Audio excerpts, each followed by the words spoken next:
Halo guys, ketemu lagi dengan channel Membaca Bersama Mas Ed. Kali ini aku mau ngelanjutin langsung episode 4, di mana kemarin terjadi trouble internet ya, jadi aku minta maaf. Kali ini cerita berlanjut, di mana Alon pengen mengetes kekuatan Baruna dan juga batasannya sejauh apa sih kekuatan baru ini ke golem-golem yang menghadang mereka ketika mereka keluar. Di sini, Alon membentuk bola petir. Mukanya tampak sangat santai ya tampaknya. Di sini Alan mengucap beberapa mantra seperti reflection, rebound, dan juga mantra terakhir, yaitu blue light, dan ia membengkokkan sedikit hukum alam seperti yang ia minta pada dewa sebelumnya. Lalu Alan pun menembakkan petir biru itu kepada golem. Evan yang melihat hal tersebut pun sangat kaget akan kekuatan baru Alon. Serangan tersebut tepat mengenai golem, di mana golem seketika hancur ketika menerima petir biru dari Alon. Tampak di sini jalur pelarian mereka sudah dibersihkan oleh Alon. Evan pun masih tampak tidak percaya dengan kekuatan baru Alon karena sangat dahsyat. Evan bertanya apakah Alon selama ini menyembunyikan kekuatannya, dan Alon menjawab bahwa ya nggak mungkin lah kayak gitu. Tapi Evan pun menambahkan bahwa dalam 15 tahunnya sebagai mercenary, dia nggak pernah loh lihat kekuatan kayak gini, kayak si Alon gini. Masa Magic tadi cuma Magic tier 2, kan nggak mungkin. Tapi Alon tetap jawab bahwa ya benar itu emang cuma Magic tier 2. Evan sebenarnya nggak percaya, tapi dia nggak mengajukan pertanyaan lain kepada Alon. Tapi aslinya Alon tuh nggak tahu loh kalau ternyata kekuatan ini sedahsyat ini. Padahal di game tuh nggak kayak gini gitu. Nah, di game awal sebelumnya yaitu Psychedelia, sebenarnya setiap turn spell itu bisa ditingkatkan dengan beberapa kata gitu. Dan Alan juga melakukannya, jadi dia kira paling nambahnya juga nggak banyak. Ternyata kalau diaplikasikan di dunia nyata itu sedahsyat ini. Nah, ini adalah mantra-mantra yang Alan tadi sebut, itu sebenarnya merupakan opsi di game Psychedelia. Akhirnya Alan dan Evan pun keluar dari gua mereka bertemu dengan dewa. Kata Evan, perjalanan kali ini tuh lebih berat daripada bertarung. Aslinya siapa sih yang mendesain tempat semengerikan ini? Evan bertanya kepada Alon. Alon menjawab bahwa orang yang membuat labirin ini bernama Palaon. Nama ini ia dapatkan dengan pengetahuannya dari game. Alon pun menggendong Evan atau menyeret Evan yang tampak sudah sangat kelelahan untuk kembali pulang. Alon berkata bahwa akan ada hal yang cepat-cepat ingin ia lakukan ketika mereka kembali ke mansion. Mendengar hal ini, Evan pun sangat kaget dan tidak menyangka kalau Alon tuh orang yang sangat rajin. Ternyata ada orang yang memantau Alon dari atas pohon. Dan orang ini adalah Rine, salah satu dari Five Beasts atau anak-anak Alon. Rine menghadap batu-batu dekat gua dan berkata bahwa zaman ketika Outer Gods atau dewa-dewa luar terlupakan. Dan ini adalah skrip dari kerajaan Alanet. Ternyata tulisan tersebut berisi untuk seorang teman yang ditinggalkan sendirian, seorang ahli pedang bernama Palaon menandai tempatnya di sini. Itu adalah arti dari kata-kata yang dibaca oleh Rine. Ternyata menurut Rine, The Great Palaon adalah seorang Emperor Radiant. Rine tahu tentang hal ini karena dia diberikan misi yang berkaitan dengan perpustakaan kuno. Tapi di sini Rine nggak tahu kalau Great Moon atau Kon Palatio merupakan teman dari ahli pedang Palaon. Bahkan kata-kata yang disebutkan oleh Great Moon ketika ia merapal magic itu nggak ada di perpustakaan kuno manapun. Rine pun bertanya-tanya siapa sih sebenarnya si Kon Palatio ini atau Great Moon. Rine pun menganggap bahwa ternyata semua hal yang dikatakan oleh bulan merah atau Crimson Moon yaitu Yutia adalah sesuatu yang fakta. Kalau Great Moon itu sangat luar biasa. Rine bahkan malu kalau dia tuh cuma mengikuti perintah dari Red Moon. Dia harusnya lebih percaya terhadap Great Moon. Zeus pun datang di atas dahan pohon, di mana Rine bertanya apakah Zeus mendapatkan informasi baru, dan Zeus menjawab bahwa ia tidak mendapatkan informasi baru. Namun Rine menjawab bahwa ia harus melaporkan hal ini agar terselesaikan dengan tuntas. Cerita berlanjut di rumah Count Zenonia, di mana ia bergumam sendiri dan mengatakan bahwa ternyata Kon Palatio itu nggak cuma rumor, dia emang orang yang benar-benar dingin, tatapannya tajam dan sangat mengerikan. Seolah-olah tatapan matanya itu layaknya dalamnya sebuah abis atau kekacauan. Nah, di chapter kemarin, si Kon Palatio itu mengatakan kalau Kon Zenonia itu merupakan orang yang terkenal. Ya, benar, dia itu merupakan orang yang terkenal, yang kuat. Tapi, nggak semua orang itu kenal Kon Zenonia. Ini menimbulkan kecurigaan dari Kon Zenonia terhadap Palatio. Ternyata, orang ini merupakan orang yang mengendalikan Kon atau ayahnya sendiri. Jadi orang ini bergerak menjadi otak dari Zenonia. Dan dia nggak menyangka kalau Kon Palatio tahu bahwa dia merupakan otak dari Zenonia. Bahkan, Kon Zenonia nggak menyangka kalau mata-mata yang ia tempatkan dapat disadari dengan mudah oleh Kon Palatio. Padahal ini semua cuma salah paham. Lalu tiba-tiba seorang prajurit melaporkan kepada Kalia atau Kon Zenonia, di mana Lady Kalia ini disuruh untuk kembali ke tempatnya atau ke ruangannya secepat mungkin. Ternyata di ruangan Nona Kalia atau Kon Zenonia, ternyata di ruangan Kon Zenonia, salah satu bawahannya telah terbunuh dengan tragis. Di sini, Putri Kalia sangat shock. Kok bisa sih mereka tahu tentang hal ini secepat itu? Dan dia mencurigai Palatio karena hal ini terjadi ketika ia baru saja selesai bertemu dengan Palatio sekali di pesta. Di sini, Kon Palatio seperti merasakan dirinya dibicarakan oleh orang lain dan lagi bersantai karena kelelahan.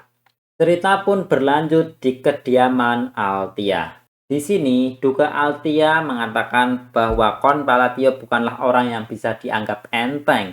Masalahnya, Kon Palatio punya tatapan mata sedingin ayahnya. Jadi dia itu merupakan bangsawan yang kejam.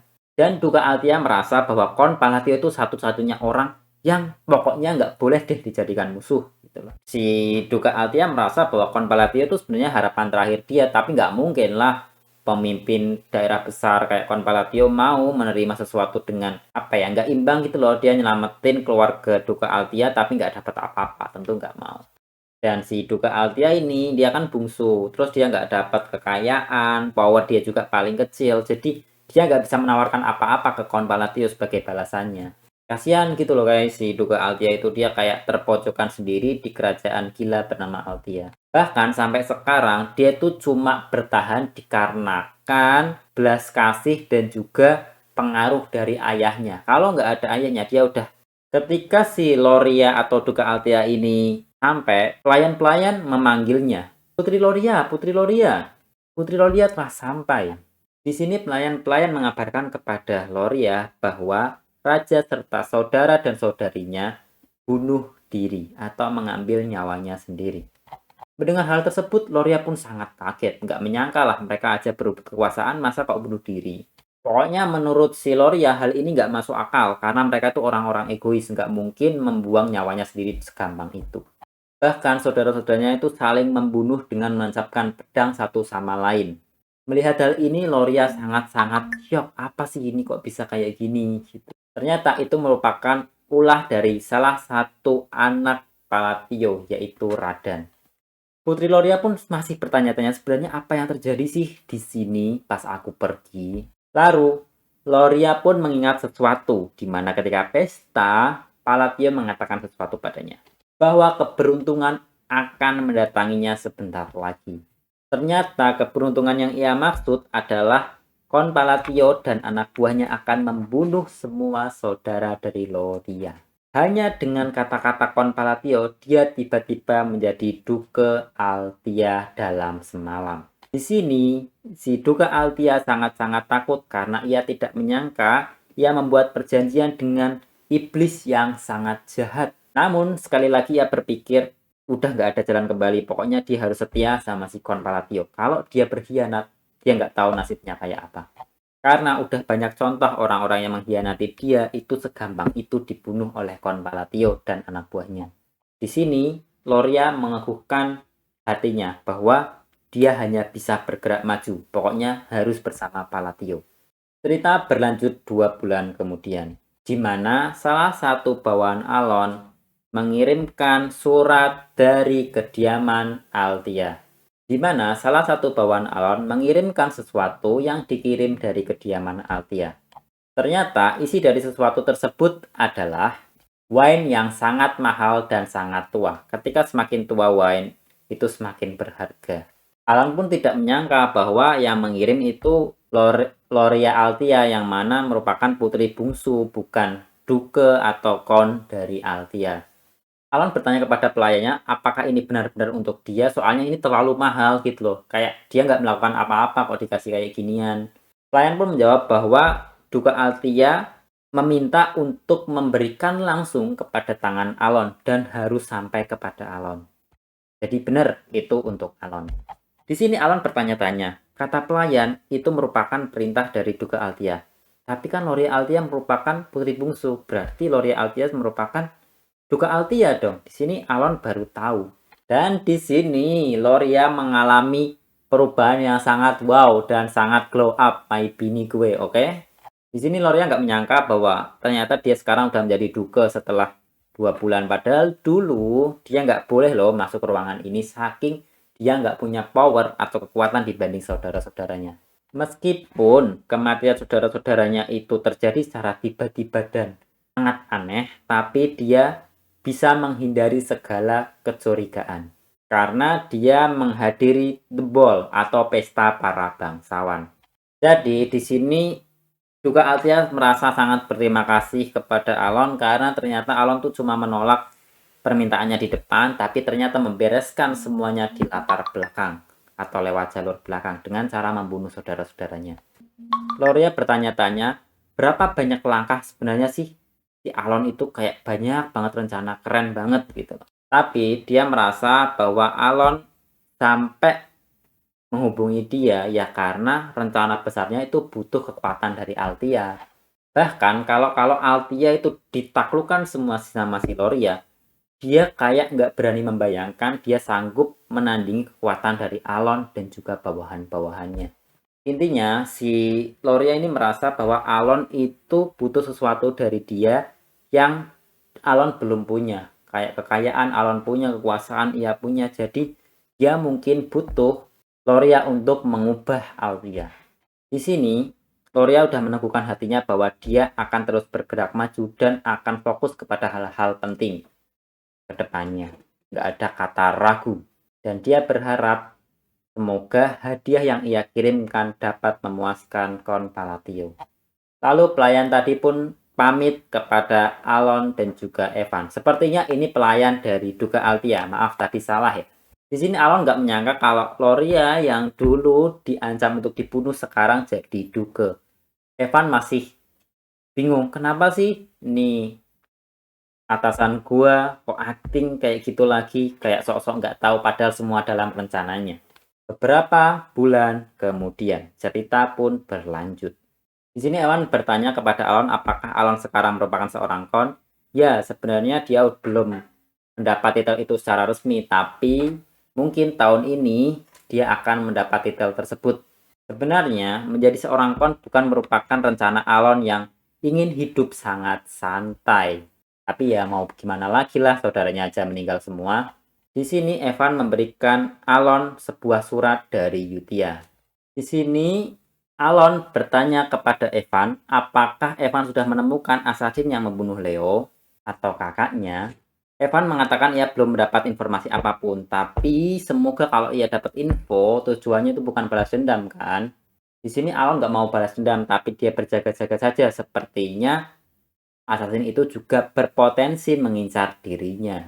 Evan pun ketawa kalau kata-kata tersebut ternyata udah kayak kon yang dulu ia kenal gitu. Di sini surat dari Yutia mengatakan bahwa semua itu baik-baik aja, anak-anak sehat-sehat aja. Deus juga lagi main pakai puppet gitu, boneka-boneka tali. Terus Solang bermain game dengan teman-temannya. Rini itu suka membaca. Kalau Raden itu suka menyirami bunga. Di sini Alan merasa bahwa surat bulanan dari panti asuhan merupakan rutinitas yang menghangatkan hatinya karena ia seolah-olah seorang ayah yang berhasil membesarkan anak-anaknya. Di sini Alan bertanya kepada Evan, 5 anak tersebut sekarang umur berapa sih? Lah, lu kok tiba-tiba Evan kaget dong, loh kok tiba-tiba Anda penasaran dengan umur mereka, Kaum? Pokoknya mereka bentar lagi bisa kumpul-kumpul lah di lingkungan, artinya mereka bentar lagi dewasa, kata Evan. Dan di akhir surat, Yutia menuliskan, terima kasih telah membesarkan kami. Ini merupakan bayangan Alon aja ya guys, aslinya mereka nggak kayak gini lah. Dan menurut Alon, ini adalah saatnya membiarkan mereka bebas atau membiarkan mereka pergi dari panti asuhan. Nah, di sini Evan kaget lah. Kenapa kok tiba-tiba dibebaskan? Padahal bukannya Alon pengen apa ya, membesarkan mereka karena punya tujuan tertentu. Kata Alon itu udah nggak perlu lagi karena mereka tumbuh dengan baik. Sekarang saatnya memikirkan masa depan mereka.